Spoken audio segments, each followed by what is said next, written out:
Daniel চুরির খবর দেওয়ার জন্য থানায় গিয়েছিলেন।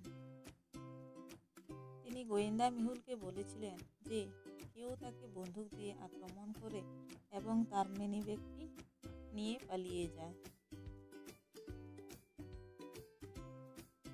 মেহুল ড্যানিয়েলকে চোরের উপস্থিতি বর্ণনা করতে বলেছিলেন। ড্যানিয়েল বলেছেন যে লোকটির দীর্ঘ দাড়ি ছিল এবং ডান হাতে খুব অদ্ভুত ট্যাটু ছিল। এই বিবরণ অনুসারে মেহুল 5 জনকে ধরেন। এই 5 জনের দিকে তাকিয়ে আপনি কি অনুমান করতে পারেন যে কে চোর?